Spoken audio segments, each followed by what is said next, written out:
The station's emergency lights turned the corridor a pulsing amber as Dr. Elias Kane stepped out of the human quarantine lift. He did not hurry. Years of triage on shattered colonies had taught him that panic was contagious, and nothing killed faster. Around him, non-human staff scattered, antennae flattened, skin patterns darkening with distress. Whatever waited ahead was bad enough to make seasoned xenomedics abandon their posts. A council aide intercepted him, a tall avian species with metallic plumage that rattled softly as he spoke. "Human doctor," he said, voice strained. "We have exhausted all acceptable interventions." Kane adjusted the cuffs of his sterile gloves while walking. "Acceptable to whom?" The aide hesitated, then gestured down the corridor. "To everyone except you." That was answer enough. Kane followed, cataloging details out of habit. Oxygen slightly over-enriched, gravity dialed down for mixed physiologies, antiseptic so strong it burned his sinuses. Fear had a smell. This place reeked of it. Inside the medical chamber, the tension thickened. A ring of alien physicians stood well back from the central bed, their expressions a mosaic of alarm and shame. Diagnostic holograms hovered above the patient, scrolling warnings in a dozen languages. Kane scanned them with a quick, practiced eye and felt the familiar narrowing of focus. Severe trauma. Internal bleeding. A wound placed where cultural boundaries screamed louder than biology. "Step closer and you will dishonor her," one of the physicians said sharply. He was a broad, stone-skinned male whose species prized ritual above all else. "This injury is not meant to be seen, much less treated." Kane stopped at the foot of the bed. The patient lay motionless, supported by adaptive gel and humming life support fields. Her species was unfamiliar to him, but pain and blood translated cleanly across the galaxy. He had learned that on his first off-world deployment.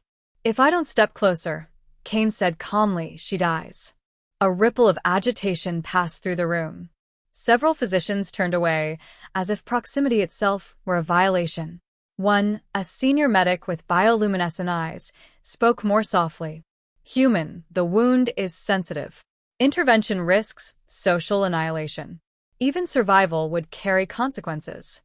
Kane met the medic's gaze. "I'm a doctor. Consequences come after breathing." He moved to the bedside. No one stopped him. The taboo pressed against him like static, but it slid off the armor of routine. He assessed, hands steady, mind ruthless. The injury was deep and worsening. Alien instruments had failed not for lack of technology, but for lack of permission. No one had been willing to do what needed doing. A monitor chirped, a sharp, panicked sound. The patient's vitals dipped. "That's your clock," Kane said. He looked around the ring of faces. "I'll need a field stabilized to human standards and your best imaging focused here." "I'm not guessing." "You would presume to," the stone-skinned physician began. "I would presume she wants to live," Kane cut in, not unkindly. He had learned to speak plainly to species that wrapped truth in ceremony. "If any of you can fix this without crossing your lines, do it now." No one moved. Kane exhaled once, long and controlled, then keyed his portable kit. Human tools unfolded with efficient clicks, simple and brutal compared to the ornate alien devices around them. The room seemed to lean away from him. "Why you?" the avian aide asked from the doorway, unable to keep the tremor from his voice. "Of all the species in the compact, why does it have to be a human?"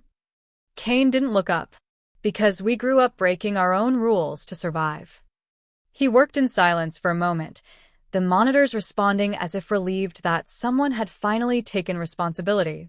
The wound was worse than he'd hoped and better than he'd feared. It was treatable, if done now, and without hesitation. "You will be blamed," the bioluminescent medic warned. "If she survives, some will say she should not have."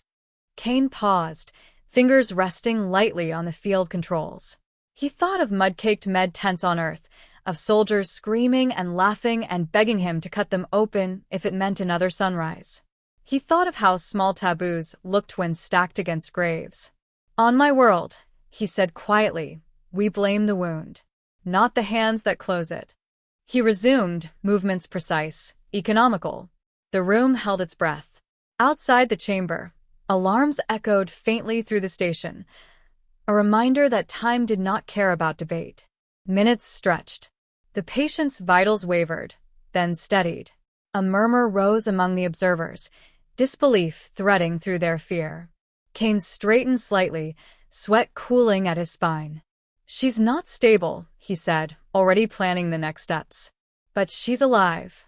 That's enough to keep going." No one spoke. The taboo had been crossed, the line shattered, and the universe had not ended. The monitors glowed a little brighter, as if acknowledging a truth the room was still learning to accept. Kane glanced once more at the patient, then at the silent council. "If you want me to stop," he said, voice even, "say it now." They did not. He turned back to his work, knowing that whatever followed, outrage, gratitude, legend, would come later. For the moment, there was only the simple, defiant act of keeping someone alive, and that was a story he had been telling his whole life. The chamber's air hummed with tension, punctuated by the steady beep of monitors tracking a life teetering between stability and collapse. Dr. Elias Kane crouched over the patient, his hands moving with deliberate precision, the rhythm of his movements a language older than speech. Every cut, every adjustment of the instruments was measured against a lifetime of battlefield medicine, a calculus of survival that ignored taboos and demanded results.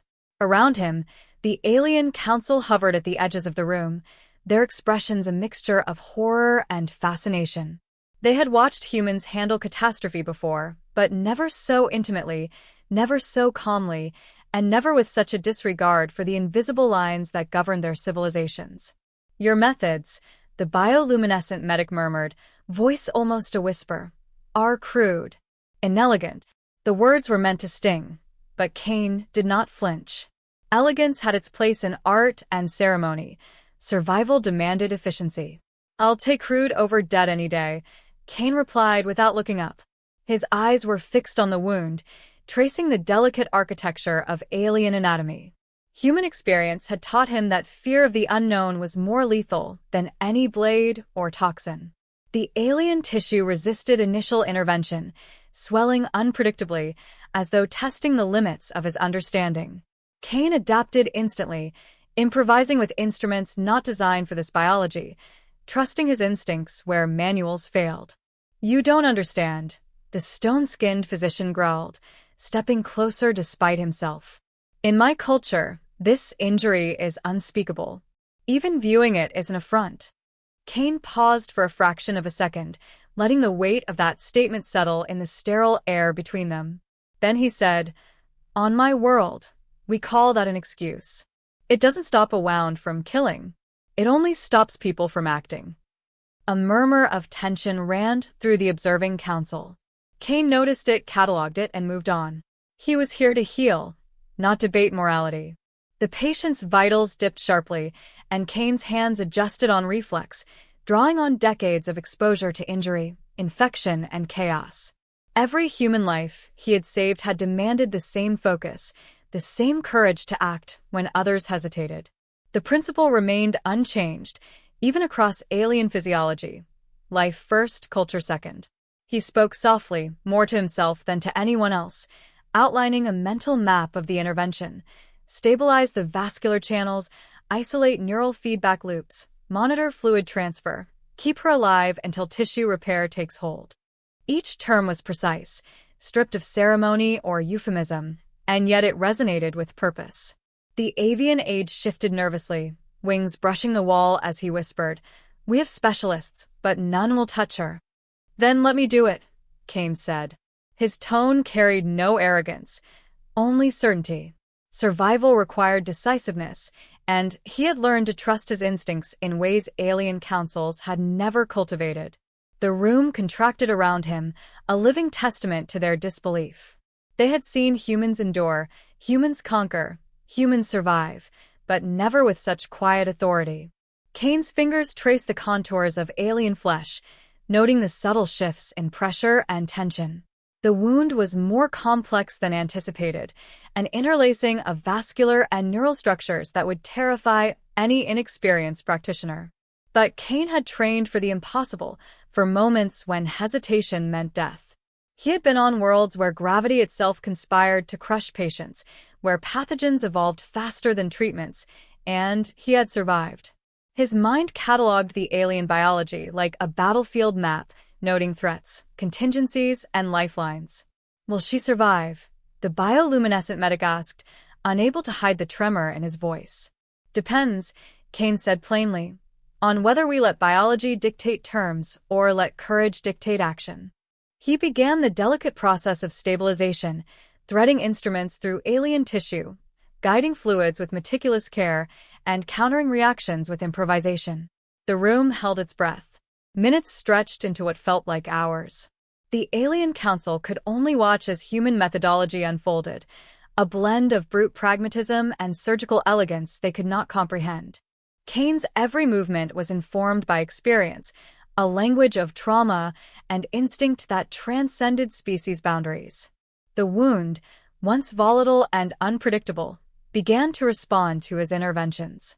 Vitals stabilized, color returned to tissue, and the silent acknowledgement of life returned to the monitors. You are unlike any healer we have ever known, the stone-skinned physician admitted, voice low, grudging respect threading through his words. Humans disregard everything we hold sacred. Kane did not respond. Sacred or profane was irrelevant in the face of survival. He adjusted an instrument, observed the tissue reaction, and planned the next steps with clinical detachment. His focus was absolute, and yet there was a quiet empathy in the way he treated the patient, precise, respectful, and unwavering.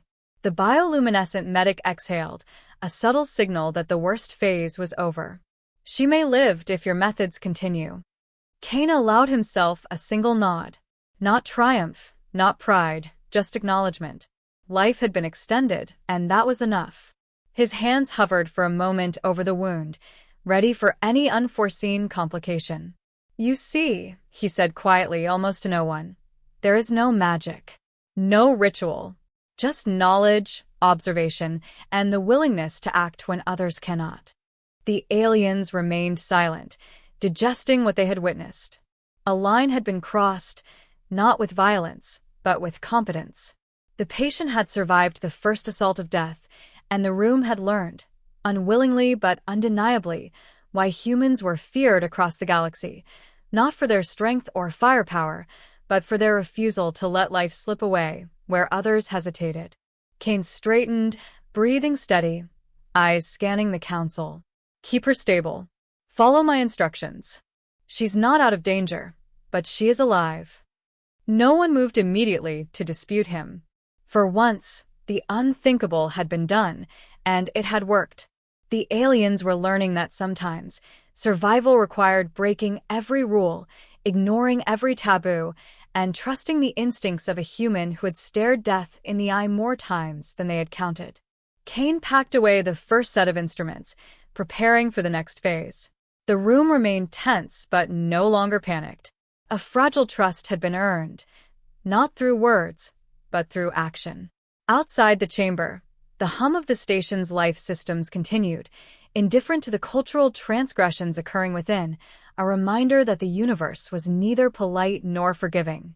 And Dr. Kane, human among aliens, was precisely the kind of healer the galaxy had learned to fear. The monitors spiked, a chorus of alarms shrill enough to make the alien observers flinch. Dr. Elias Kane leaned closer, eyes scanning the rapidly shifting data. The wound was reacting violently, tissues constricting, fluids spiking, neural feedback erratic. Every instinct screamed that the patient's physiology was testing his limits. A fraction of hesitation here, a misjudgment there, and she would not survive to see another cycle of the station's suns. Kane's hands moved without pause, threading instruments with a precision born from years of trauma and combat medicine. His mind catalogued every anomaly: vascular collapse in the lower channels, pressure anomalies in the connective nodes, unexpected resistance in neural clusters. Aliens could theorize, predict, or appeal to tradition, but here was a human translating instinct into intervention, rewriting the rules of survival in real time. "You're defying every precaution," the stone-skinned physician whispered, stepping closer despite himself. "The neural cluster could fail. Her species' neural network is not designed for direct manipulation." Kane glanced up briefly, his gaze unwavering. "Direct manipulation keeps people alive. Indirect protocols kill them." His words were flat, but each syllable carried the weight of lives saved in war zones and quarantined colonies alike. The patient's vitals dipped sharply again. Kane reacted instantly, rerouting microfluidic stabilizers, adjusting pharmacological infusions, and guiding neural recalibrations with a human sense of touch alien to the Council. He could feel the subtle tremor in tissue response, the microfeedback that told him whether a vessel would rupture or a nerve would fire. The room around him seemed to shrink, focused entirely on the bridge between life and death under his hands. "You don't fear the taboo," the bioluminescent medic said softly, almost in awe. You treat her as though she were human." Kane's eyes flicked toward the medic, sharp and steady. "Because pain doesn't care about species. Life doesn't care about ritual. I learned long ago to ignore both."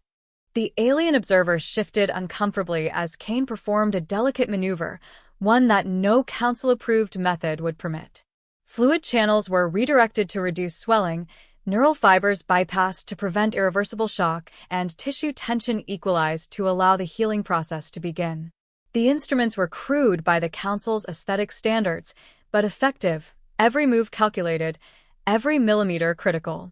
"Her vitals," the avian aide whispered, feathers quivering. "They're stabilizing, but slowly." "Slow is better than not at all," Kane muttered. His mind raced ahead, anticipating complications before they manifested, ready to respond with improvisation grounded in experience rather than ceremony. The wound was alive, reacting to every action. Kane's advantage lay not in alien technology, but in human decisiveness, a willingness to act where others hesitated, a refusal to let culture dictate survival. A new complication appeared, unexpected vascular collapse in an auxiliary channel. Kane adjusted fluid pressure and manually manipulated tissue tension. Sweat traced down his temple, unnoticed. He had been in tighter spots before, with more lives depending on the faintest human reflex. Yet the Council's tension weighed heavier than any battlefield pressure. This room had no mud, no gunfire, no screams, only cultural expectation and the raw edge of mortality. "You may be killing her," the stone-skinned physician said, voice trembling. "Even you cannot predict all the outcomes." Kane's hands did not falter. Prediction is a tool. Action is survival. He stabilized the channel, a sharp exhale of relief escaping him as monitors reflected a steady, if fragile, rise in vitals. Minutes passed like hours. The aliens, who had observed countless human interventions, found themselves mesmerized by the quiet, clinical rhythm of Kane's work. There was no panic, no hesitation, no deference to superstition, only the raw, undeniable application of skill. Slowly, the wound began to accept treatment, its biological defenses retreating in the face of methodical, informed persistence. The bioluminescent medic, still hovering near the periphery, murmured, You save lives where others would refuse to act." I have no words." Kane allowed himself a single nod. Words were irrelevant. The patient's breathing stabilized, fluid pressures normalized, and neural feedback became predictable. The worst had passed, but he knew better than to assume the battle was over. Healing was a process, and the next phase required careful monitoring, constant adjustment, and unbroken focus. He paused, resting briefly, fingers brushing against the adaptive gel that supported the patient's weight. He glanced at the alien council, their faces reflecting a mix of awe, disbelief, and something approaching respect. They had witnessed humans bend life and death to will and experience, crossing boundaries that no other species dared. "Her physiology is resilient," Kane said softly, voice steady. "But only if we maintain vigilance. The risk is not gone." The stone-skinned physician exhaled heavily, a sound somewhere between relief and surrender. "She may survive. Against expectations. Against protocol. Against taboo. Kane inclined his head slightly, focusing again on the monitors. Survival has never asked permission. Outside the chamber, the station continued its quiet, indifferent hum, oblivious to the tension and drama within. The alarms had subsided to soft reminders, the crisis averted for now. Kane's hands hovered over the instruments, ready for any unforeseen change, but the immediate threat had been neutralized. For the first time, the aliens could see the depth of human methodology, not just as technique, but as a philosophy of resilience, improvisation, and moral clarity. The avian aide stepped forward hesitantly. "Human, you have done what none of us could. She lives." Kane met his gaze. "She's alive because I acted. That's all anyone can ask of a doctor." He paused, scanning the chamber one last time before preparing the next set of stabilizing measures. "Now we keep her alive. That's the story that matters." A hush fell over the room, the gravity of what they had witnessed settling in. The patient's survival had defied not only biology, but centuries of cultural taboo. Kane had acted where others would have hesitated, and in doing so, he had proven why human doctors were both feared and revered across the galaxy. As he readied the tools for the next stage, Kane thought briefly of distant battlefields and the countless lives he had saved. This was no different, another life, another challenge, another test of human resolve. The aliens would remember this moment. The galaxy would remember it. And he, Dr. Elias Kane, would continue to act where others could not, because survival did not wait for approval, and life did not tolerate hesitation. The patient's breathing had steadied to a near-normal rhythm, subtle rises and falls that whispered of life reclaimed from the edge. Dr. Elias Kane straightened, removing his gloves with a deliberate calm that contrasted sharply with the tension still clinging to the alien council. He scanned the chamber, eyes meeting each observer in turn.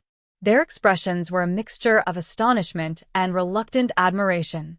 For a species that measured honor and restraint, he had demonstrated a courage they could neither emulate nor fully comprehend. "She is stable," Kane said, voice steady, carrying the weight of finality without triumph. "Not fully healed, but alive. Every parameter indicates she will survive if the regimen continues." The stone-skinned physician, who had been the loudest in condemnation, stepped forward. His eyes, normally imperious and unreadable, now held the faintest trace of respect. "Human, you have done what none of us dared. Against protocol, against taboo, you have saved her." Kane allowed himself a single nod. Words were unnecessary. Action had spoken for him.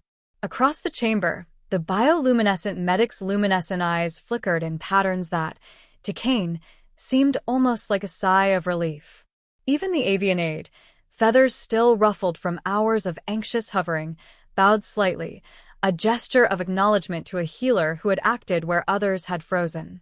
He moved to review the patient's vitals one last time, hands scanning monitors, adjusting minor parameters. Every anomaly he corrected was a quiet assertion. Life, not culture, dictated the rules here. The wound that had terrified generations of alien medics was now under control, responding to interventions and slowly repairing itself. Kane knew the road ahead was still long. She would require weeks of careful observation. But the immediate threat had passed. Outside the chamber, whispers rippled through the station. Word of Kane's intervention spread faster than the alarms had. Aliens who had once deemed the injury untouchable now spoke in hushed tones of the human doctor who had defied taboo and triaged the impossible. His presence had become a lesson in what humans were capable of, not merely as surgeons, but as agents of survival in a galaxy that prized caution over action. "You are exceptional," the stone-skinned physician said, voice low, almost reverential. "I do not know how to reconcile what I have seen with what we hold sacred. Our records will call it an aberration, yet it cannot be denied. She lives because of you." Kane exhaled quietly. "I didn't act to impress or defy. Acted because she needed a chance to live. That's the job." His words were simple, but they carried a weight that no ritual or lecture could match. Survival, he understood, demanded decisiveness and the courage to act when others hesitated. A ripple of comprehension moved through the council. The galaxy had feared humans for many reasons: their combat prowess, their adaptability, their resilience. But here, in this chamber, it became clear that humans were feared for another, subtler reason: the refusal to allow life to be surrendered to fear or tradition. Khelan's actions had proven that when humans acted, the impossible became probable. The avian aide stepped forward cautiously. "Will you remain with her?" he asked, feathers quivering with a mixture of awe and concern. Khelan shook his head. "No." She has specialists to continue care, instructions to follow, and resilience of her own species. My work here is done. But she will live because she has been given the chance. As he packed his instruments, the alien council conferred quietly. Khelan could not hear their words, but he could feel the shift, a grudging acceptance that the human had not merely treated the wound but transcended expectations. He had acted with a confidence born of countless lives saved and countless dangers faced, demonstrating a philosophy alien civilizations rarely tolerated. That action in the face of death was the ultimate measure of honor. For the first time in the station's history, the patient would recover without the burden of cultural stigma. The wound that had inspired dread was now a testament to competence, courage, and the human refusal to stand idle while life hung in the balance. Khelan felt no pride. Pride was a luxury for those who had time to celebrate. He had saved the patient. That was enough. The council observed him quietly as he left the chamber, their forms rigid but undeniably changed. Tales of his intervention would spread, whispered in med bays and command centers alike. Humans would be remembered not only as warriors and explorers, but as beings whose skill and determination could surpass the boundaries of fear, ritual, and superstition. Outside, the station's lights hummed, indifferent to the extraordinary acts within. Khelan paused for a moment, surveying the quiet corridors, feeling the familiar weight of responsibility and the subtle thrill of having faced death and prevailed. He knew that this was only one of countless crises he would confront. The galaxy would continue to challenge him, and he would continue to act where others hesitated. He turned away, ready to move to the next emergency, leaving behind a patient alive against impossible odds and a council forever altered in their perception of humans. The legend of what had occurred here would grow, not because Khelan sought recognition, but because survival itself demanded that the story be told. And in that quiet, understated way, the galaxy learned once more why humans were feared, respected, and remembered. Not for the battles they fought, but for the lives they refused to surrender. As Khelan walked toward the lift, the monitors dimmed slightly, reflecting the steady heartbeat of the patient. Life persisted. And that, he thought, was all that mattered.